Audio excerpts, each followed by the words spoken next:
Ya, Assalamualaikum warahmatullahi wabarakatuh. Salam sejahtera bagi kita semua. Ya, teman-teman, pada video kali ini saya akan membahas materi mengenai proses penyembuhan luka. Nah, apa itu luka dan apa yang dimaksud dengan penyembuhan luka? Nah, luka adalah rusaknya atau hilangnya jaringan tubuh yang terjadi karena adanya suatu faktor yang mengganggu sistem perlindungan tubuh. Nah, faktor tersebut seperti trauma, perubahan suhu, zat kimia, ledakan, sengatan listrik, atau gigitan hewan. Nah, jadi luka merupakan hilangnya suatu jaringan tubuh yang terjadi karena adanya suatu faktor pencedera sehingga terjadinya luka. Faktor pencedera tersebut seperti terjadinya trauma, perubahan suhu, zat kimia, sengatan listrik, dan lain-lain. Nah, selanjutnya ada penyembuhan luka. Nah, penyembuhan luka adalah proses kompleks yang melibatkan berbagai mekanisme biologis untuk memperbaiki kerusakan jaringan dan mengembalikan struktur dan fungsi normalnya. Nah, proses ini merupakan respon alami tubuh terhadap cedera. Nah, jadi ketika seseorang mengalami luka, maka tubuh akan merespon secara alami terhadap pencedera tersebut. Nah, pada proses penyembuhan luka terdapat 3 tahap, yaitu ada tahap inflamasi, tahap proliferasi, dan tahap maturasi. Nah, yang pertama yaitu tahap inflamasi.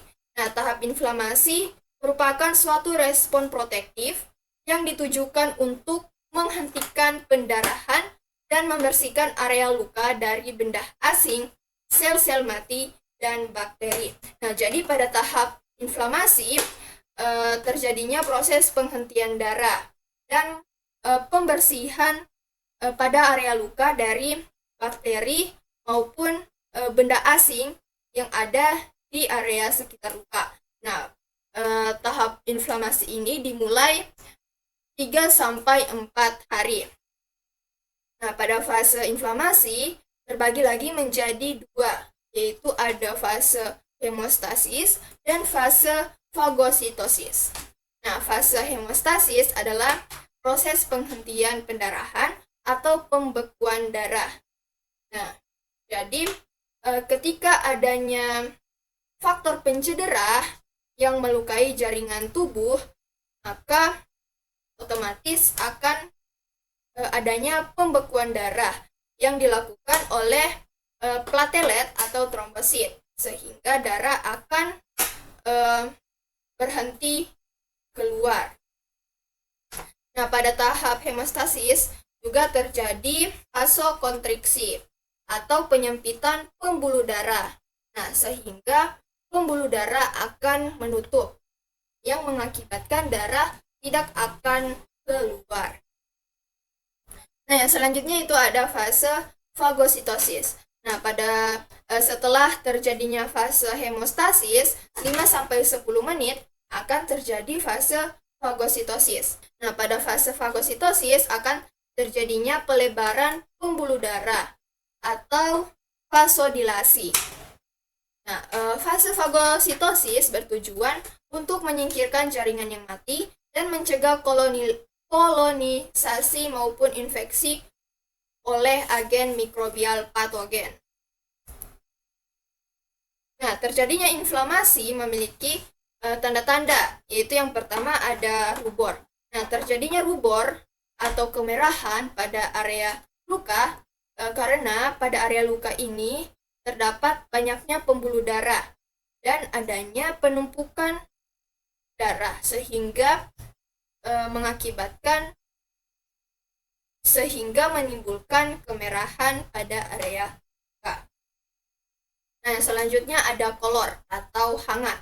Nah, terjadinya hangat pada area luka atau timbulnya hangat pada area luka terjadi karena adanya substansi pirogen karena mengganggu kerja hipotalamus, sehingga pada area luka tersebut akan menimbulkan panas atau hangat.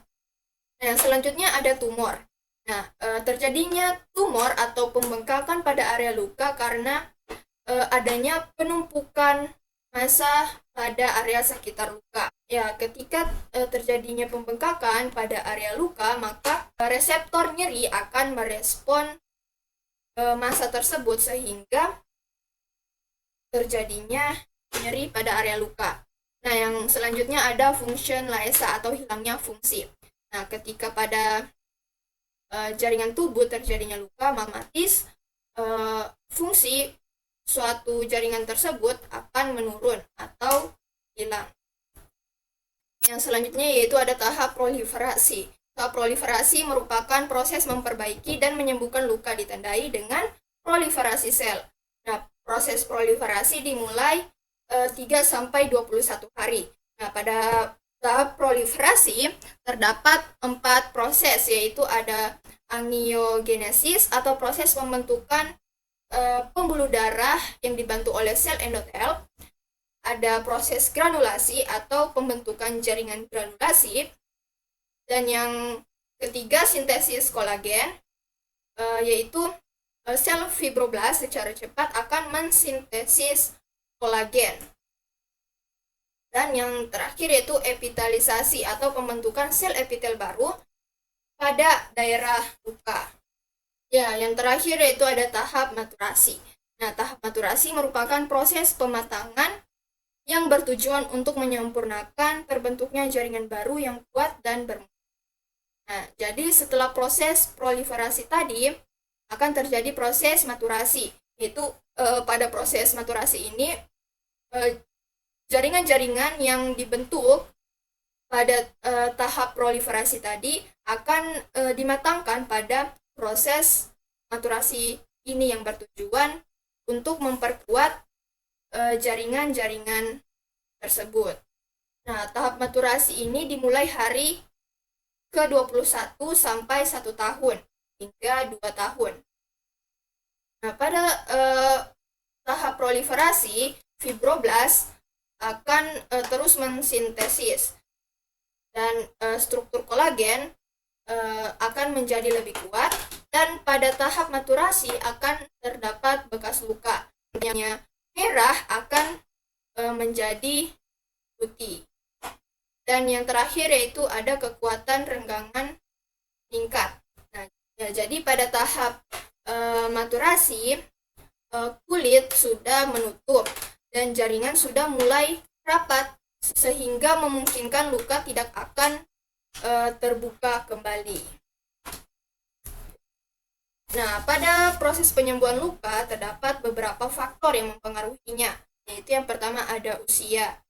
Nah, luka pada orang usia lanjut atau lansia cenderung lebih lambat dalam proses penyembuhannya. Dan yang kedua ada nutrisi. Nah, asupan nutrisi yang memadai sangat penting untuk mendukung proses penyembuhan luka. Jadi, ketika seseorang tersebut nutrisinya tercukupi, maka penyembuhan lukanya akan semakin cepat. Nah, yang selanjutnya ada sirkulasi darah. Nah, gangguan sirkulasi darah seperti pada penderita diabetes, maka akan dapat memperlambat penyembuhan luka. Dan yang terakhir yaitu stres. Nah, stres dapat menghambat proses penyembuhan luka karena ketika seseorang mengalami stres, maka sistem imunnya akan terganggu sehingga proses penyembuhan luka akan lambat. Ya, teman-teman, itulah penjelasan materi mengenai proses penyembuhan luka. Apabila ada kesalahan maupun kekeliruan dalam proses menjelaskan, saya mohon maaf dan saya ucapkan terima kasih atas perhatiannya. Saya akhiri, Assalamualaikum warahmatullahi wabarakatuh. Bye-bye.